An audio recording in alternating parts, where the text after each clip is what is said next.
Welcome to this very special edition of the KAJ Masterclass Live, the show which ensures that you profit from your time spent here with experts, either through their industry insights, information, or simply learning from them.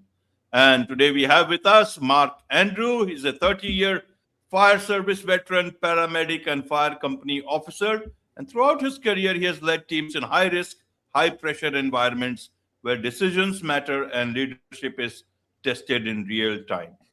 So we'll explore with him the difference between commanding and inspiring, how to truly care for your team, and what it means to transform from worker to leader. Welcome to the show, Mark. It's a pleasure to be here, AJ. You are welcome. Welcome to the show, Mark. Welcome to India in this online form. And I'm sure not just in India, but a lot of people across the globe, a lot of leaders across the globe will benefit from what we are going to talk right now. We'll talk about your journey. We'll talk about your time, about leadership, your thinking, and also about your book, Leading Through the Heat. So we'll talk about all this. But before that, let's learn a bit about your journey, your background, so that the audience knows who they are listening to. Well, I just wrapped up a 30-year career in the fire service. I worked for the Dearborn Fire Department. We're on Detroit's west border and one of the largest fire departments in the state of Michigan here in the U.S. And not only being a large department, it's just a vibrant community and a great place to work. Spent some time in a smaller city part-time in the fire service, did a little bit of private ambulance before I hired on. Those are great ways to kind of build your resume as you're looking for a full-time slot. And then did a few trade jobs before that. But what helped me out was just getting out in the workplace and seeing bosses succeed and seeing some managers struggle. Absolutely, Mark. So to understand it better, we'll talk about your book also, but first to understand your mind about certain things that are presently, being talked about. That, what is it that you want to tell the world? Why did you write this book? We'll separately come to this, but just want to understand about your understanding about leadership. I was interested in reading the book because I found myself more and more getting in in-depth conversations with other fire professionals about just what it takes to be a good officer on the job. And then I found out that this was a passion between not only myself, but a lot of really good firefighters across the country. And so I started just compiling thoughts on that and started appearing on some various podcasts. I have one of those GoPro cameras on my helmet, and ended up having some videos that got shared around the country a little bit. And so some of those people reached out, said, hey, come on my podcast. So as I'm writing some talking points down, I noticed that they weren't just random thoughts I could share in a podcast or discussions I'd had with other people. They were ideas that I felt had some merit. So I sat down and wrote them into essays, possibly for a magazine article, and then just said, hey, what am I doing? Let's just really knuckle down and turn this thing into a book. And so a few months later, I had a manuscript.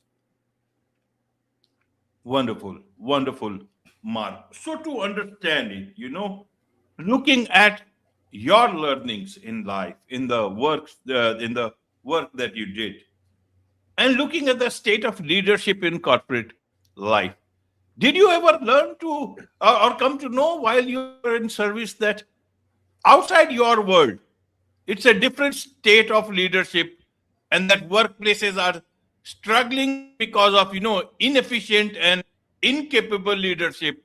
Many a times, some are very good leaders, but several are not. And that is where, workplaces are also turning into toxic workplaces. Therapists are needed in places that are supposed to make people happy. Help us understand from that point of view, Mark. Yeah, and I got to say, it's been going back a lot of years. I write it a little bit in the book about leadership in the 60s and 70s, a little bit in the 80s that were just holdovers of a prior time where managers could threaten you with a job or were terminating a job to get what they wanted, and they managed through browbeating and intimidation. And as we got into a more modern workplace, people got lots of places to work. There's lots of companies looking for help. So that doesn't really work anymore. And there was a big push in the 80s and 90s for a lot of new management and new ways to think. And they all centered around empowering their employees and caring about their employees, because employees that feel valued will always put more work in than employees that are browbeaten. And so I'd seen that a lot in my prior fire career, just working at various companies, just people that were promoted to manager just because they didn't pay a lot and nobody else wanted the job, or people that reported to manager because they hung out with the other head boss, and so they were buddies. And so I ended up working at companies where bosses didn't even know the technical aspect of my job, were giving me conflicting orders, giving me orders that were completely wrong, and then writing me up when I didn't do things their way, even though their way would have led to a catastrophe. And so I just got frustrated. And then when I got into the fire service, I ran across some leaders that had struggled. And I certainly don't want to call them out or blame them. It was just the way they were taught. Sometimes it was the way various administrative people back in the day kept their thumb on them, and they led them through intimidation. So they were afraid to make decisions at my level.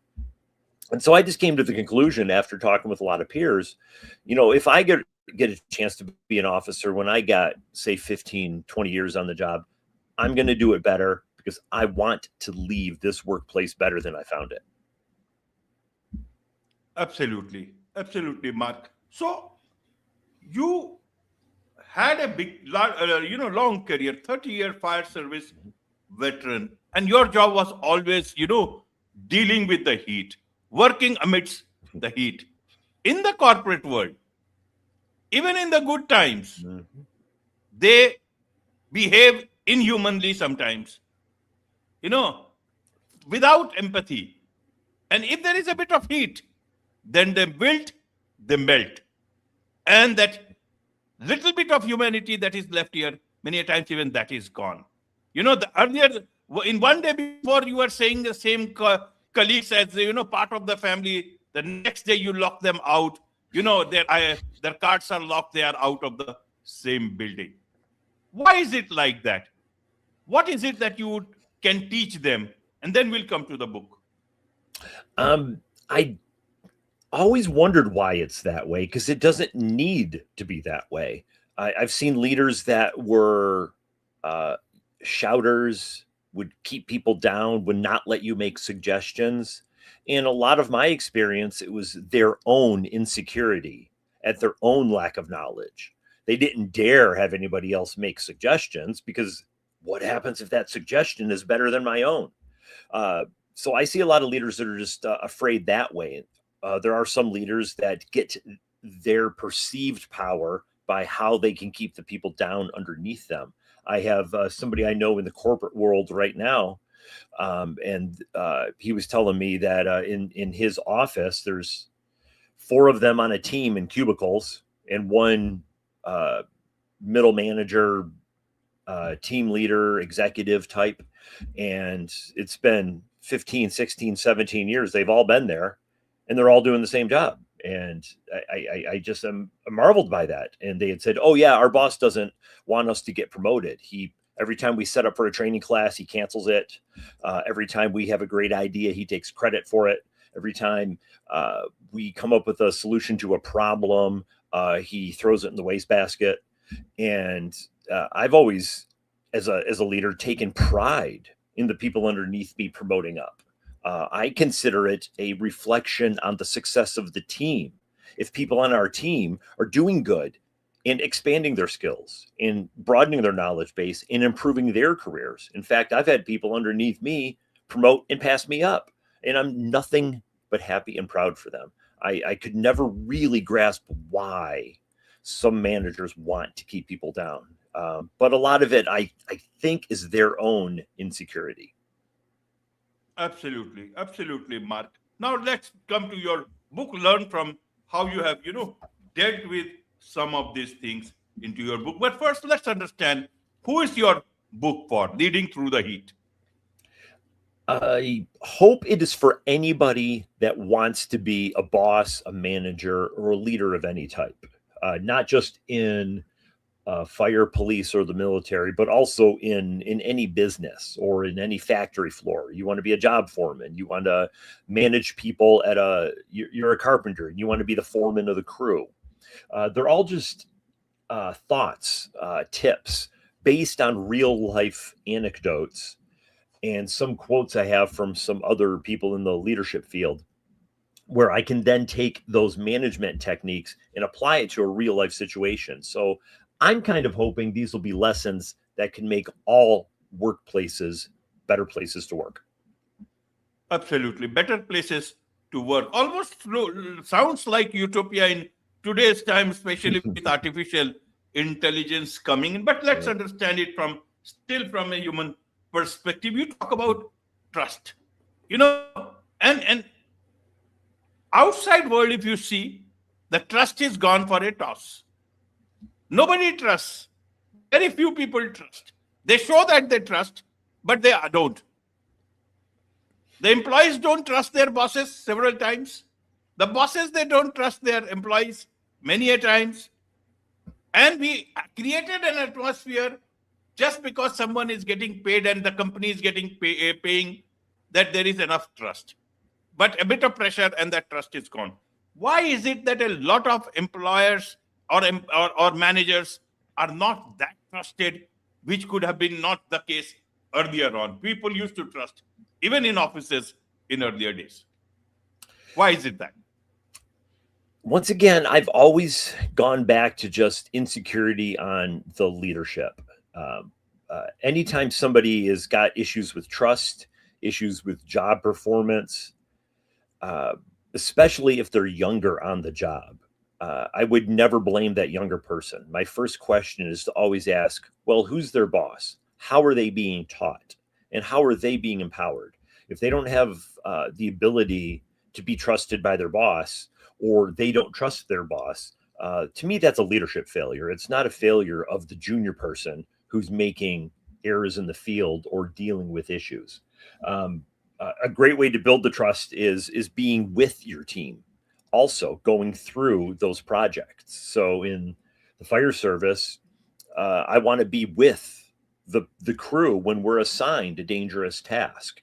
I want to be right next to them, checking behind their back, above their head for safety issues. I'm going to be helping search around for other hazards if we're, say, searching for a victim or looking for a fire in a house. So my partner could then work on their job of controlling the hose line.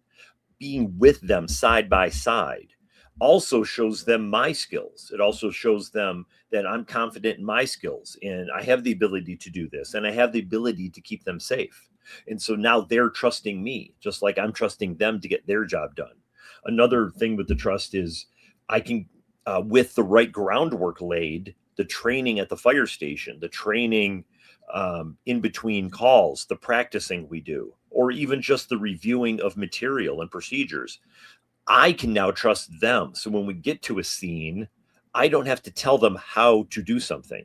I could just tell them what my goals are. Hey, I need the back door forced open and I need a ladder to the rear upper window. I don't tell them how to force the door. I don't tell them what size ladder to get. I don't tell them what direction to walk around the house. But I have seen bosses do that. And they would just micromanage because of their lack of trust. And I don't know if it's they fear being in trouble, they didn't do the prep work ahead of time, or they're just insecure themselves. But when you trust your crew, they feel empowered. Because now they know they could then make decisions on the field. And then the junior guys see the senior guys are trusted making decisions. And then so it allows those people in the middle to develop their own leadership skills because now everybody's being trusted. Absolutely. So those bosses who don't trust their colleagues or their, juniors, the team that they are leading, should one continue to teach them about learning about trust? Or is it such an inherent thing that In fact, people should not be in the system, because they will continue to create a mistrust culture in the places wherever they are. How does that work out? Can it be rectified, the trust factor within any individual and teams? I think it can be helped. I don't know if there is a cure for it. Human nature is what it is, and some people's traits could just be hidden from promotional exams, hidden from disciplinary procedures earlier in people's careers. So somebody could just be doing enough to get promoted, and when they get promoted, now that the spotlight's on them, now those trust issues where they don't trust their crew become a little bit more visible. I've always thought, though, that a lot of that, having officers that train their crews the right way so you can trust them in a pinch, and then having the ability to trust them, the mindset to trust them, that comes from the top. It shouldn't be just on the leader who's just getting promoted. That's your fire chief. That's your vice president at a corporation. That is your factory manager who is promoting job foremen. If their leadership offers trust throughout people's careers, those managers that are getting promoted in the middle, they'll have learned trust throughout their career. But if the top guy isn't trusting the middle managers, and then somebody gets 15 years on the job and it's their turn to now be a middle manager, and they didn't learn the right way, then the whole system falls apart. So I always look to the top. That leadership has got to come down from the top, and that trust has to come down from the top as well. Absolutely, absolutely. So, in your book, how have you dealt with people talk about commanding, managing, and then people also talk about inspiring your team?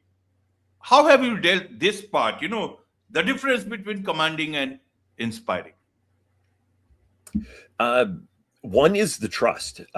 When we can go to a scene, especially the more emergent, somebody rolls their car over and they're trapped inside. So I've got to get people on the inside controlling the person's bleed. I've got to get people working the jaws of life. I might have to get somebody getting a metal saw so we can peel some sheet metal back. I've got to have the engineer of the truck getting some hose lines ready because there's a lot of sparks flying. And if I could get those people in the right place, I can then, without having to bark orders left and right, just tell them to go. And they'll know their training ahead of time. They will know their expectations ahead of time. And when that groundwork is laid, I can then manage the overall scene without having to tell 7 different people to grab 7 different tools. I could just say, hey, we got to get this car cut. I've got to get a hose stretched.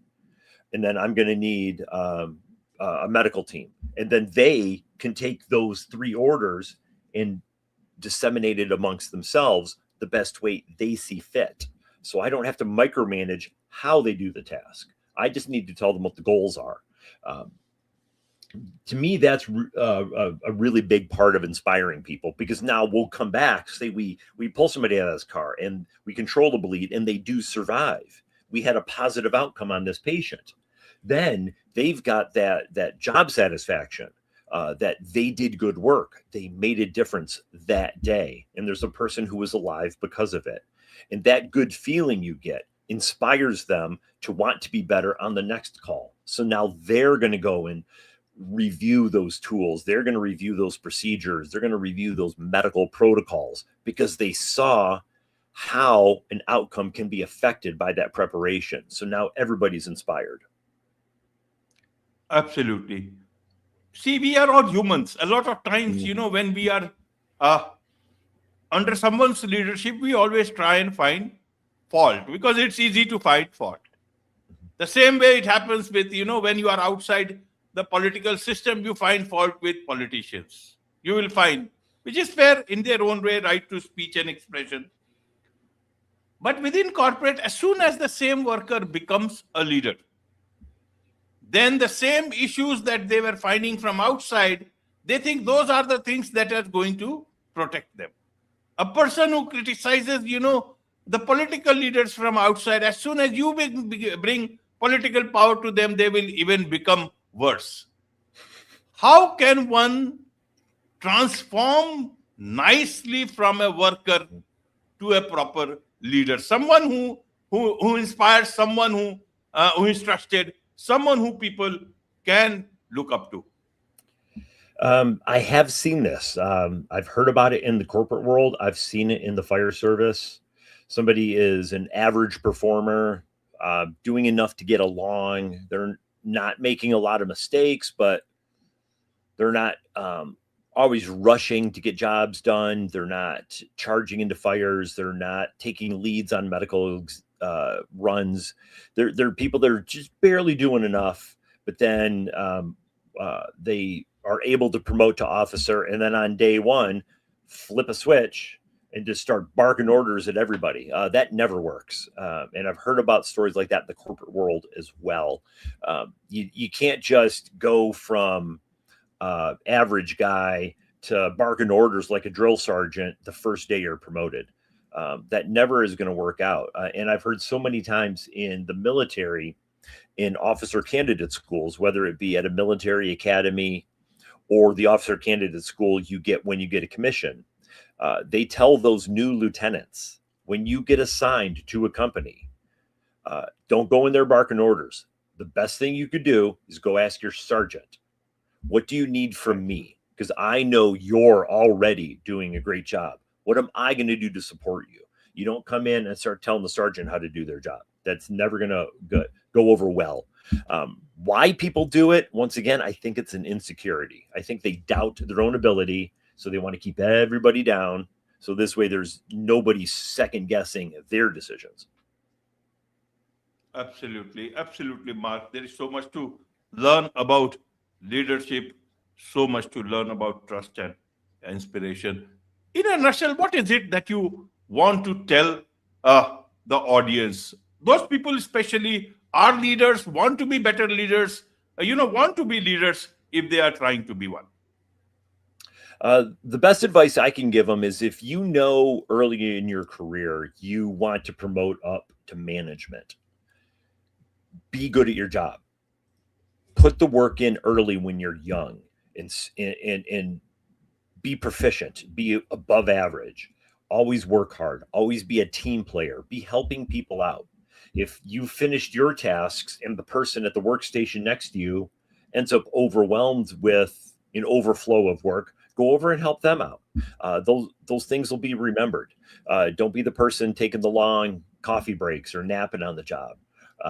Because when you get promoted after, say, 10, 15, 20 years, everybody's going to know who you are by then. And so if they see this new manager and they'll say, oh, that's Joe. Oh, he's been doing great at this factory or at this construction site or in this fire station for 15 years. I've got total trust in him because he's already proven himself over those decades. So if you want to be a manager, lay the groundwork well ahead of when you get promoted. Absolutely, absolutely, Mark. There's so much to learn about leadership from you and also from your book. And I'm sure a lot of people would want to connect with you, learn more about you, and also get your book. What's the best way for them to do so? I'm on Instagram at MarkDBNFire, and I will send you the link to my Amazon page where they could purchase it. And you could add it to the description. Absolutely. With this, it's a wrap on this very special edition of the KAJ Masterclass Live. Thank you so much indeed for joining us. You're very welcome.